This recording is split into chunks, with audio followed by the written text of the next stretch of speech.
Milk ಯಾವಾಗ ಕುಡಿತೀವೋ ನಮ್ಮ body excess oestrogen produce ಮಾಡುತ್ತೆ. ಅಂಡ್ ಮ್ಯಾನ್ ಬೂಬ್ಸ್ ಅಂತ ಈಗ ತುಂಬಾ ಕಾಮನ್ ಆಗಿದೆ ಹುಡುಗರಲ್ಲಿ, ಎಸ್ಟ್ರೋಜನ್ ಜಾಸ್ತಿ ಆಗುತ್ತೆ. ಸೊ ಮಿಲ್ಕ್ ಅನ್ನ ಆದಷ್ಟು ಅವಾಯ್ಡ್ ಮಾಡಿ ಅಂತ ಹೇಳಿ. ಅಂದ್ರೆ ಫೀಮೇಲ್ ಹಾರ್ಮೋನ್ ಜಾಸ್ತಿ ಬರುತ್ತೆ ಮೇಲ್ ಕುಡಿದಾಗ. ಗಂಡು ಮಕ್ಕಳು ಚಿಕ್ಕ ಹುಡುಗರೆಲ್ಲ ಕುಡಿದಾಗ ಫೀಮೇಲ್ ತರ ಹೌದು ಎಸ್ಟ್ರೋಜನ್ ಜಾಸ್ತಿ ಆಗುತ್ತೆ. ಸೊ ಈ ವಿಡಿಯೋದಲ್ಲಿ ರಘು ಸರ್ ಹೇಳಿದ್ದಾರೆ, ಹುಡುಗರು ಹಾಲು ಕುಡಿಯೋದ್ರಿಂದ ಅದ್ರೊಳಗೆ ಎಸ್ಟ್ರೋಜನ್ ಜಾಸ್ತಿ ಇರೋದ್ರಿಂದ ಮ್ಯಾನ್ ಬೂಬ್ಸ್ ಬರುತ್ತೆ, ಹುಡುಗರು ಹುಡುಗಿರಾಗೆ ಚೇಂಜ್ ಆಗೋದಕ್ಕೆ ಇದೇ ಕಾರಣ ಅಂತ.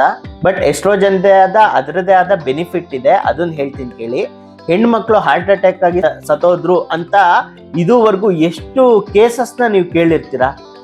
1000ದಲ್ಲಿ ಒಬ್ರು ಮಾತ್ರ ನಮ್ ತಾಯಿ ಹಾರ್ಟ್ ಅಟ್ಯಾಕ್ ಸತ್ತೋದ್ರು ಅಂತ ಕೇಳಿರ್ತೀರಾ, ಅಥವಾ ನಮ್ ಚಿಕ್ಕಮ್ಮ, ನಮ್ ದೊಡ್ಡಮ್ಮ, ನಮ್ ಅಕ್ಕ, ನಮ್ ತಂಗಿ ಅಂತ. ಮೋಸ್ಟ್ ಕೇಸಸ್ ಅಲ್ಲಿ ಕೇಳೋದೇನು? ಗಂಡಸ್ರೆ, ನಮ್ಮ ಅಣ್ಣ, ನಮ್ ತಮ್ಮ, ನಮ್ ದೊಡ್ಡಪ್ಪ, ನಮ್ ಚಿಕ್ಕಪ್ಪ, ನಮ್ ತಂದೆ ಹಾರ್ಟ್ ಅಟ್ಯಾಕ್ ಆಗಿ ತೀರ್ಕೊಂಡ್ರು ಅಂತ ಕೇಳಿರ್ತಾರೆ. ಬಿಕಾಸ್ ಹುಡುಗರಲ್ಲಿ ಎಸ್ಟ್ರೋಜನ್ ಕಡಿಮೆ ಇರುತ್ತೆ. ಎಸ್ಟ್ರೋಜನ್ ನಿಮ್ಮ ಹಾರ್ಟ್ನ ಹೆಲ್ತಿಯಾಗಿ ಇಟ್ಕೊಳ್ಳೋಕೆ ತುಂಬಾ ಹೆಲ್ಪ್ ಮಾಡುತ್ತೆ. ಅದಕ್ಕೆ ಹೆಣ್ಮಕ್ಳಿಗೆ ಹಾರ್ಟ್ ಅಟ್ಯಾಕ್ ಆಗೋದು ವೆರಿ ವೆರಿ ವೆರಿ ರೇರ್, 1000ದಲ್ಲಿ ಒಬ್ರಿಗಾಗುತ್ತೆ. ಸೊ ಹೀಗೆ ಹಾಲು ಕುಡಿದು ಎಸ್ಟ್ರೋಜನ್ ಜಾಸ್ತಿ ಆಗಿ ಮ್ಯಾನ್ ಬೂಬ್ಸ್ ಎಲ್ಲ ಬರೋ ಲೆವೆಲಲ್ಲಿ ಎಸ್ಟ್ರೋಜನ್ ಇನ್ಕ್ರೀಸ್ ಆಗೋದಾಗಿದ್ರೆ, ಹುಡುಗರೆಲ್ಲ ಯಾರು ಎಸ್ಪೆಷಲಿ ಓಬಿಸ್ ಆಗಿರ್ತಾರೆ, ಮ್ಯಾನ್ ಬೂಬ್ಸ್ ಇರುತ್ತೆ, ಅವ್ರಿಗೆಲ್ಲ ಹಾರ್ಟ್ ಅಟ್ಯಾಕ್ ಆಗ್ಲೇಬಾರ್ದಾಗಿತ್ತು.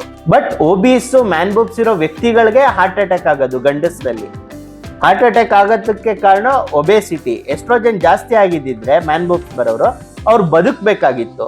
ಈವನ್ ಓಬಿಸ್ ಇರೋ ಲೇಡೀಸ್ ಕೂಡ ಸಾಯಲ್ಲ ಹಾರ್ಟ್ ಅಟ್ಯಾಕ್ ಇಂದ, ಬಿಕಾಸ್ ಎಸ್ಟ್ರೋಜನ್ ಅವರ ಹಾರ್ಟ್ ನ ಸೇಫ್ ಮಾಡ್ತಾ ಇರುತ್ತೆ. ಆಮೇಲೆ ಲೇಡೀಸ್ ಅಲ್ಲಿ ಹಾರ್ಟ್ ಅಟ್ಯಾಕ್ ಆದ್ರೂ ಸಹ ಮೆನೋಪಾಸ್ ಹಿಟ್ ಆದ ನಂತರ, ಅಂದ್ರೆ ಆಫ್ಟರ್ 45 ಇಯರ್ಸ್ ಅವ್ರಿಗೆ ಪೀರಿಯಡ್ಸ್ ಆಗೋದು ಸ್ಟಾಪ್ ಆಗುತ್ತೆ.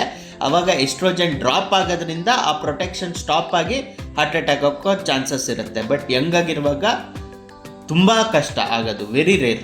ಬೇರೆ ರೀಸನ್ ಡೆತ್ ಆಗುತ್ತೆ ಒಬೆಸಿಟಿಯಿಂದ, ಬಟ್ ಹಾರ್ಟ್ ಡಿಸೀಸ್ ಇಂದ ಆಗಲ್ಲ.